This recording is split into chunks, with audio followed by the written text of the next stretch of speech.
Quisiera compartir con ustedes a través de una presentación para que pudiésemos guiar el espacio en esta noche. Más o menos estaremos unos 30, 40 minutos en esta disertación. Y nuevamente, pues muy agradecido a los pastores también por esta oportunidad y también a los estudiantes de la Universidad Patricio Simas que están conectados en esta noche también. Un saludo nuevamente especialmente para ellos. Y bueno, cuando David me compartía la posibilidad del tema que tenía que ver con la relevancia de la palabra hoy, eh, venían a mi mente muchas cosas porque estamos en un momento coyuntural, ¿verdad?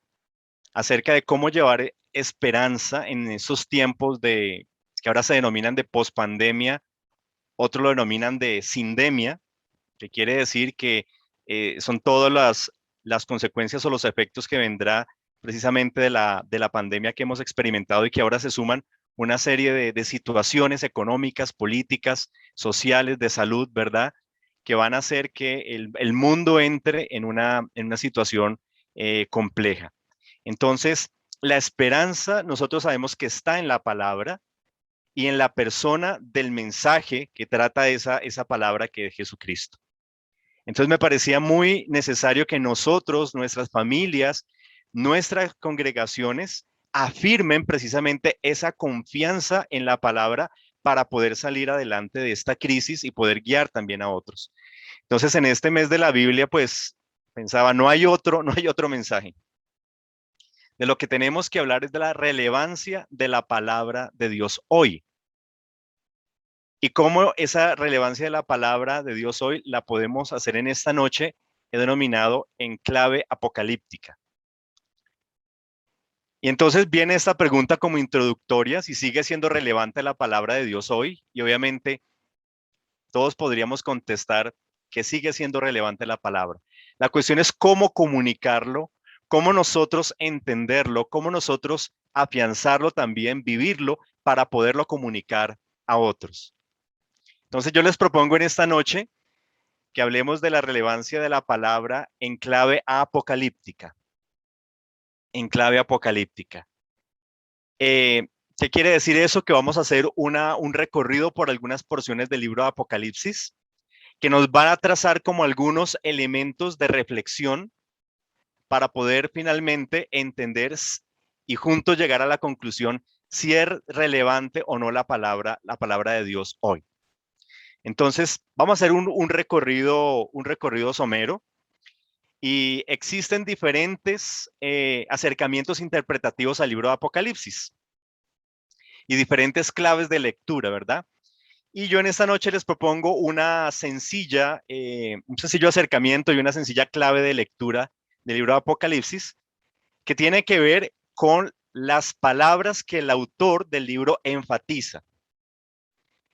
Hay un uso reiterado de ciertos términos y algunas veces ese uso reiterado de términos nos ayuda a entender la importancia no solamente de esa expresión, sino cómo el autor las utiliza para dejarnos algunas claves para comprender su libro. En este caso, Juan nos deja unas claves de lectura a través de unas palabras que se repite a través del libro de Apocalipsis.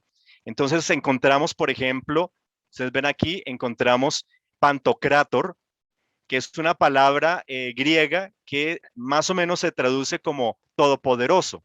Está 8 veces en el libro de Apocalipsis.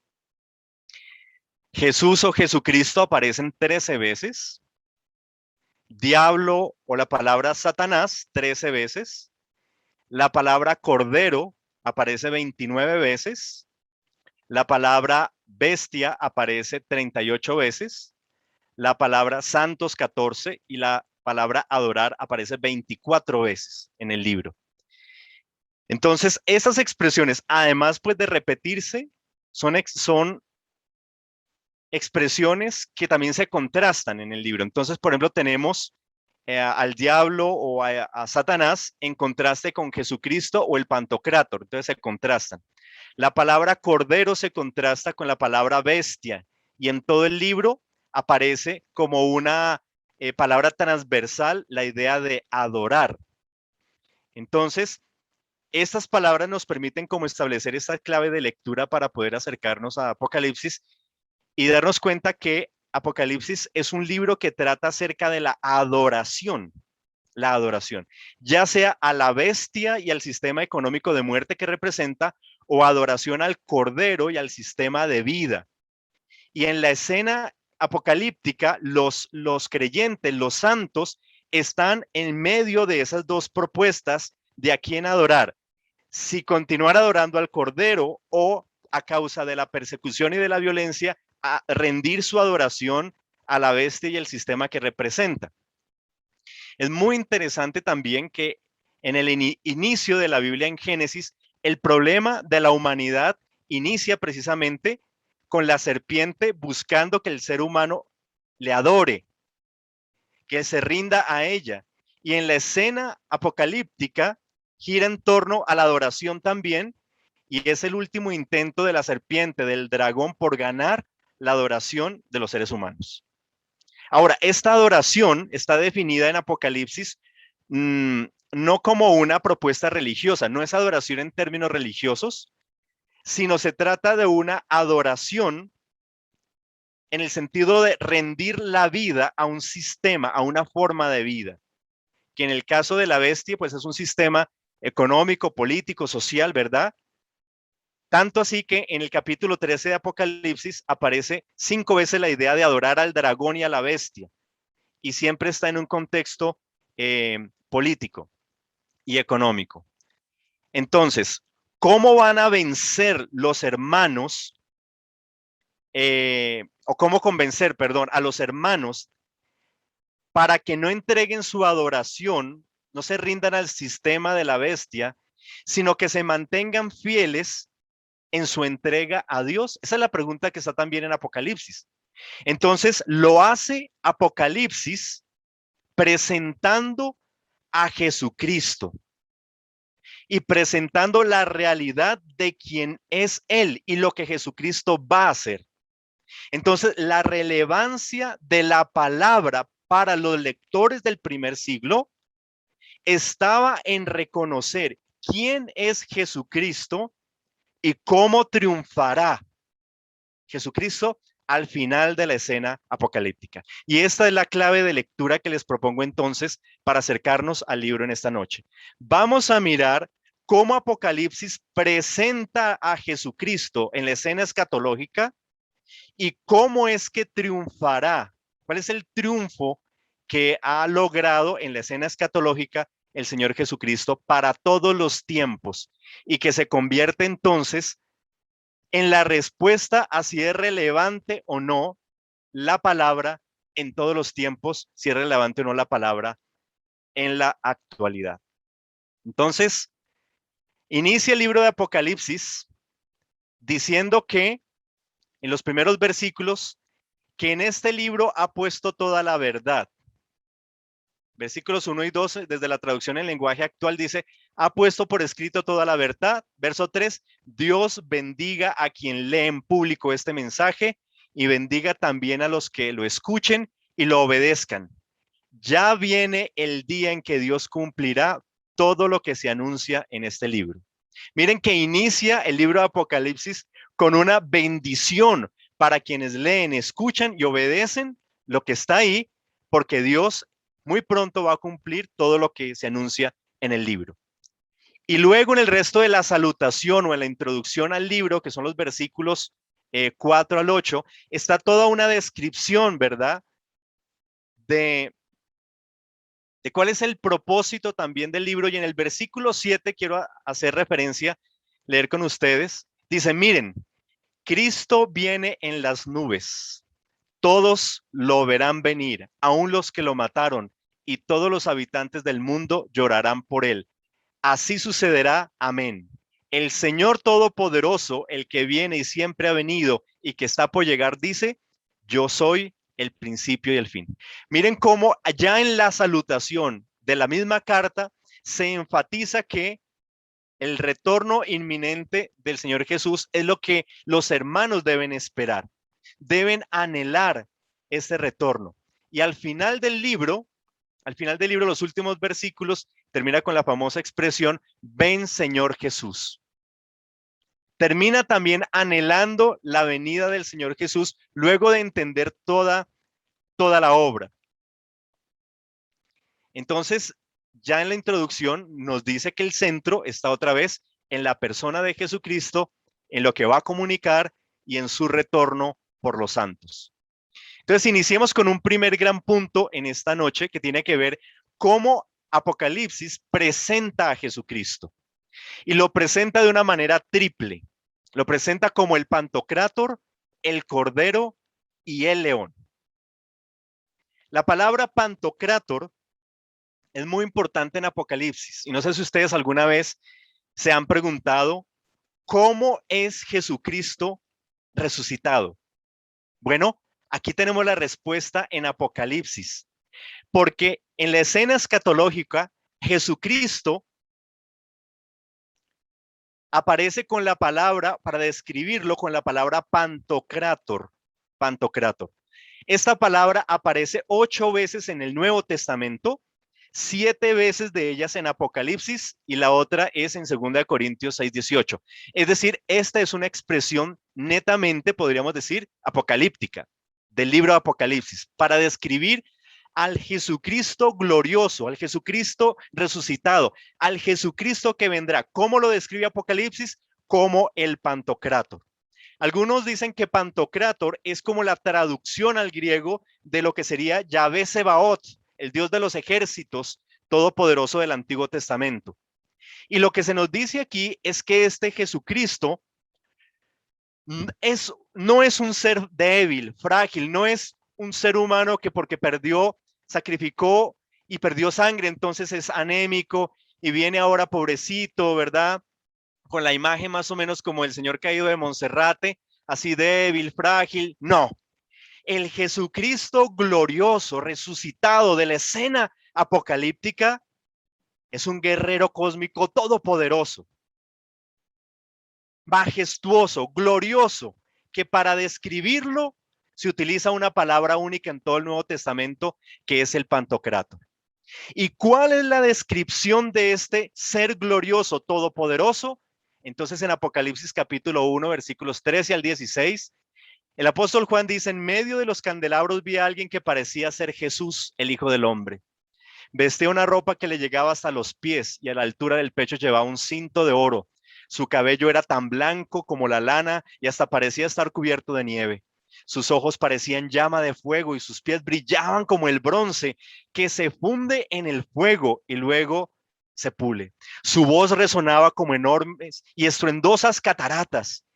Su mano derecha tenía 7 estrellas y de su boca salía una espada delgada de doble filo. Su cara brillaba como el sol del mediodía. Si ustedes quieren saber cómo es la descripción de este Jesucristo resucitado que va a venir en poder y gloria, es esta descripción de un guerrero todopoderoso, un guerrero que es majestuoso y que no es débil en ninguna manera, sino que tiene todo el poder, es un ser sobrenatural. Pensemos por un momento que para la comunidad a la que escribe el apóstol Juan del primer siglo, finales del primer siglo, esa comunidad estaba siendo perseguida por el Estado, por el imperio, estaba siendo perseguida por los judíos, estaba siendo perseguida por sus propios familiares porque ellos podían entregar a los que se habían convertido al cristianismo, denunciarlos para que fueran encarcelados. Entonces estaban viviendo mucha persecución. Entonces, esta primer descripción de quién es el Jesucristo al que ellos siguen fue como agua fresca para los sedientos hermanos del primer siglo, a causa de esas persecuciones que estaban viviendo.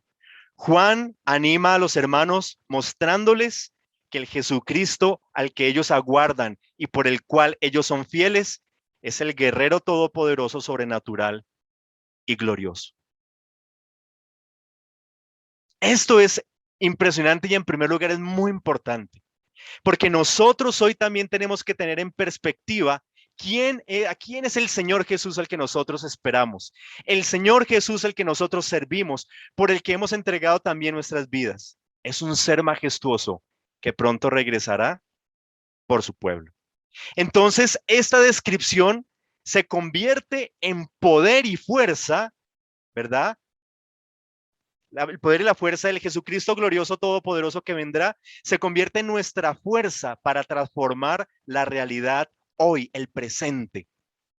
Saber que esperamos a este ser tan especial, tan glorioso, tan majestuoso, todopoderoso, es como un imán que nos atrae hacia él, pero también hace que la iglesia transforme el presente, llevando el presente a ese glorioso momento escatológico. Nos empodera como creyente, nos empodera como iglesia conocer al Pantocrátor, al Jesucristo todopoderoso. Pero más adelante, entonces tenemos otra descripción del Señor Jesús. Luego, en el capítulo 5, encontramos al apóstol Juan que está sufriendo porque no hay ninguna persona, ni en el cielo ni en la tierra, que sea digno de abrir el libro y sus sellos, que es el símbolo de la autoridad y de los juicios de Dios. El libro y los sellos eran los decretos de Dios para ejecutar el juicio contra los malos, contra los perseguidores, pero no había alguien capaz y digno de abrir o leer y mirar el rollo, el libro. Es muy interesante porque si recordamos que los hermanos del primer siglo están sufriendo persecución, ¿sí? Aunque están siendo perseguidos por el imperio y por otras facciones religiosas, aún así Juan dice, ninguno es digno de desatar los sellos de la venganza de Dios. Ninguno, por más que sufra, puede justificar la venganza. La venganza no se justifica en el libro de Apocalipsis. Y Juan llora porque no hay aparente esperanza entonces para los seres humanos. Hasta que en el versículo 5, versículo 6 ocurre algo, y es que mientras él está llorando, se halla uno que es digno y aparece el león de la tribu de Judá, la raíz de David, y dice que es quien tiene la autoridad para romper los sellos. Apocalipsis dice, versículo 5, capítulo 5, versículo 5, no llores más, que ha salido vencedor el heraldo del trono de David, a quien se le llama el león de Judá. Solo él tiene la autoridad de romper los 7 sellos y de abrir el rollo. Entonces aparece aquí otra imagen de Jesucristo. Ya no es el Pantocrátor, ahora es el león de la tribu de Judá. Pero mientras se está diciendo esto, entonces en el versículo 6 dice, entonces vi un cordero cerca del trono. En el cuerpo llevaba las marcas de haber sido sacrificado, estaba de pie rodeado por los 4 seres vivientes y por los 24 ancianos. Tenía 7 cuernos y también 7 ojos, esos son los 7 espíritus de Dios que han sido enviados para visitar toda la tierra. El cordero fue y tomó el libro enrollado que tenía en la mano derecha el que estaba sentado en el trono. Yo no dice, un momento, pero el versículo anterior nos ha dicho que el que es digno es el león de la tribu de Judá. Pero quien abre el rollo y rompe los sellos no es el león de la tribu de Judá, es el cordero, y con mayúscula. Porque inmediatamente también este Pantocrátor, que es el león de la tribu de Judá, es también el cordero inmolado. Y tiene la autoridad para romper el sello que hay en el rollo, no porque es el guerrero todopoderoso, no porque es un león rugiente, sino porque es humilde como cordero, y como cordero ganó el derecho de romper esos sellos. Es a través de la humildad del cordero, de su entrega, lo que ha hecho que él pueda ejecutar los designios de Dios. Y esta palabra cordero se repite 29 veces, recuerden, en todo el libro de Apocalipsis. Entonces, eso es muy importante porque aquí está invitando el autor a los hermanos del primer siglo a tomar la actitud también del cordero, de la humildad del cordero, y no una actitud de venganza. En el cielo se adora a Jesucristo por ser el cordero inmolado que se sacrificó. No se le adora por ser un león terrorífico, no se le adora por ser este Pantocrátor todopoderoso, sino por esta actitud de entrega y de servicio. ¿A qué está invitando entonces el libro de Apocalipsis a los santos? No a asumir una postura de juicio, sino de mansedumbre, aún en tiempos de adversidad, de violencia. El Pantocrátor tiene toda la autoridad, pero actúa con humildad, con entrega. Y esto se va a condensar en la respuesta que el libro ofrece en cómo actuar en tiempos de crisis, en tiempos de adversidad. Cuando avanzamos en el libro de Apocalipsis, nosotros encontramos en el capítulo 12 que se dice que ellos lo vencieron. Está hablando de los santos, de la escena escatológica. Ellos lo vencieron por la sangre del Cordero y por la palabra que ellos proclamaron. Siempre estuvieron preparados a entregar sus vidas y morir. Apocalipsis 12:11 de la Reina Valera contemporánea. Y más adelante dice, si alguien tiene oídos, que ponga atención a lo siguiente. Quien deba ir a la cárcel será llevado. Quien deba morir por espada, a filo de espada morirá. Esto significa que el pueblo de Dios debe aprender a soportar los sufrimientos y a seguir confiando en Dios. Apocalipsis capítulo 13, 9 y 10 en versión TLA. ¿A qué está invitando la escena de Apocalipsis entonces? Los hermanos están sufriendo, están siendo perseguidos, muy seguramente quieren venganza, muy seguramente quieren justicia. Y una vez se presentan esas tres imágenes de Jesucristo, se nos dice que los hermanos están siendo invitados a una actitud de adoración y entrega al plan de Dios a través de esa misma actitud que había en el Cordero. Ellos van a hacer frente a la bestia y su sistema de control a través de la misma actitud del Cordero, tomando una actitud desde los valores del reino, desde los valores de Dios, no rindiéndose al sistema de la bestia, no luchando contra la bestia, no enfrentándose con violencia al sistema, sino rindiéndose a Dios como lo hizo el Cordero y a través de los valores del reino de Dios. Esta es una llamada muy difícil. También si lo pensamos nosotros en este momento, que vivimos en medio de una situación social, política, económica, no solamente en Colombia, regional, mundial, donde estamos en medio de un sistema económico, político, social, que podemos también denominar diabólico, y donde estamos en una crisis social, en una crisis muy impactante también en nuestro país. ¿Cuál es la actitud que deberíamos tomar? ¿Beligerante y salir entonces también y luchar contra este sistema, rompiendo y acabando todo?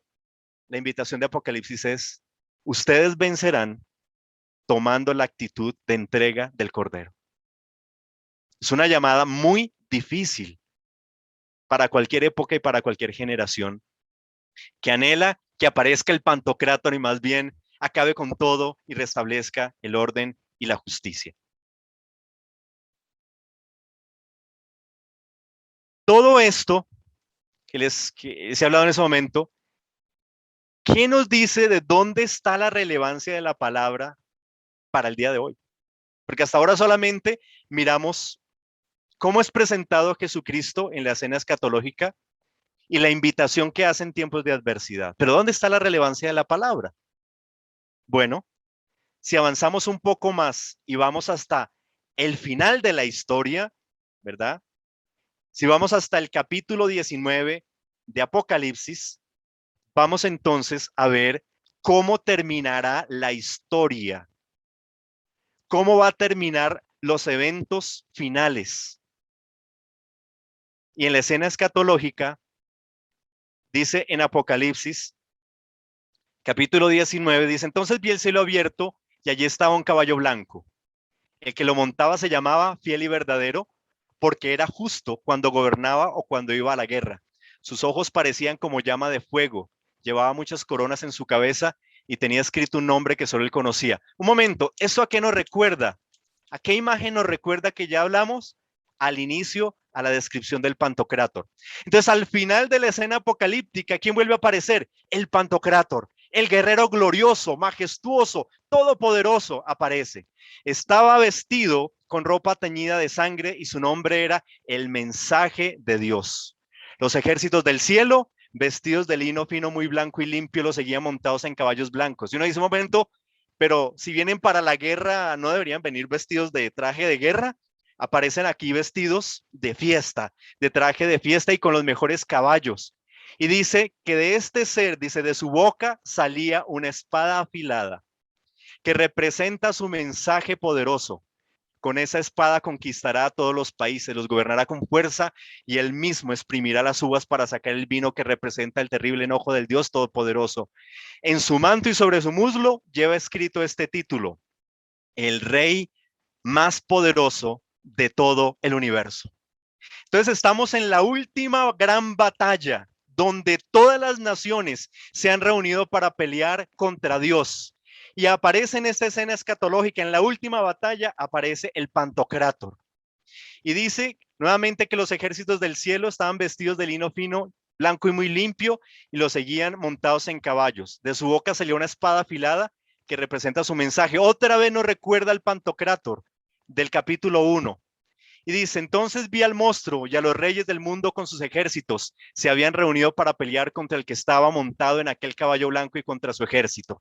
Entonces se reúnen todas las naciones, desciende el Pantocrátor, está a punto de darse la última gran batalla cósmica de la escena celestial. Y cuando estamos a la expectativa de quién dispara primero, lo único que dice Apocalipsis es, luego, con la espada que salía de su boca, el que estaba sentado sobre el caballo blanco mató a todos los soldados del monstruo, y las aves de rapiña se dieron un banquete con la carne de ellos. Y uno dice, wow, en la última gran batalla donde el mal se va a enfrentar a Dios, y ya están todas las naciones con sus armas a punto de disparar. En esa última batalla no se dispara una sola arma, no hay una sola bala, no hay una sola arma que se active, porque antes de que las naciones lo hagan, la palabra de que él montaba el caballo blanco acaba con el último intento de mal sobre la tierra, sobre la creación. No sé si a ustedes les emociona esto, pero para mí es la descripción de cómo va a terminar la historia de la humanidad. Ya sabemos el final de la obra. Ya sabemos el final del gran plan de Dios, cómo terminará.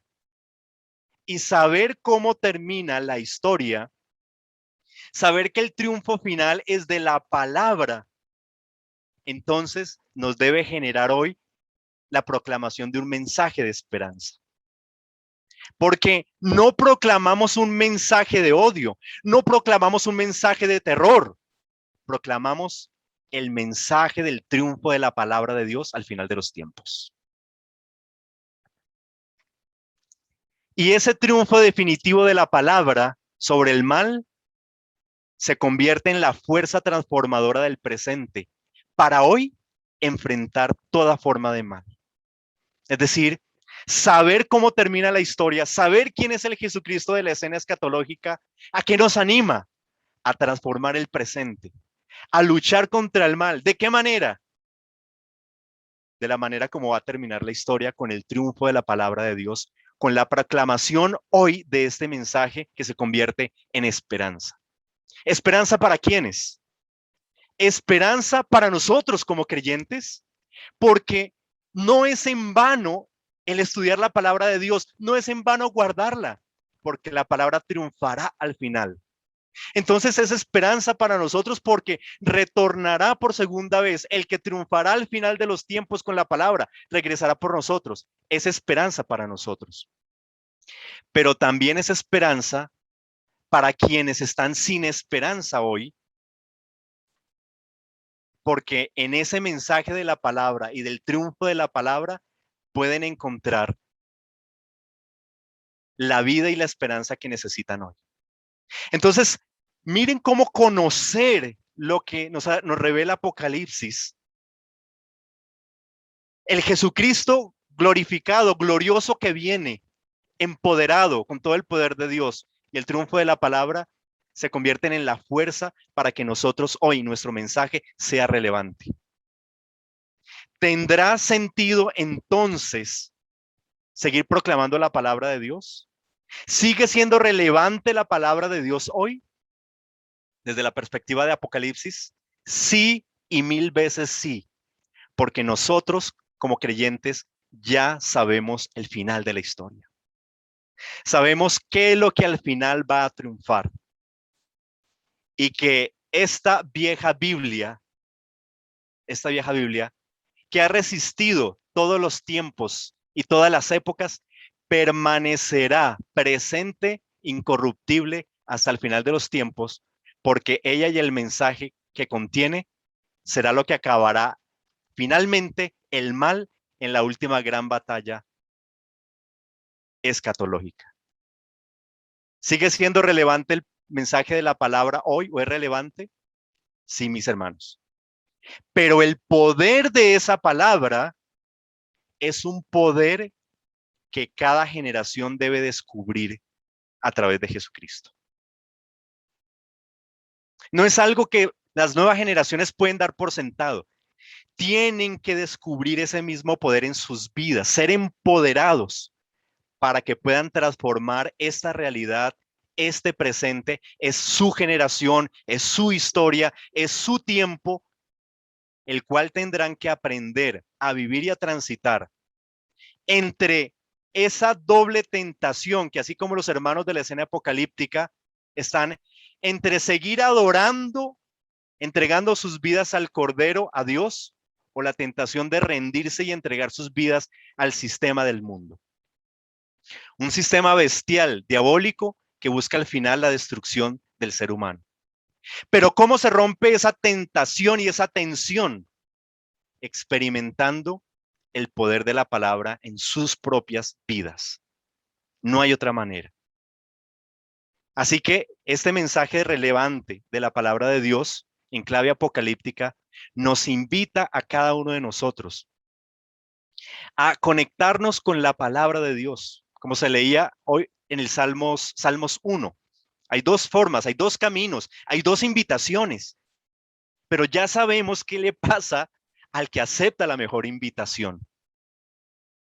Su vida prosperará, su vida será frondosa, fructificará, su hoja nunca caerá, porque siempre habrá agua disponible para su vida.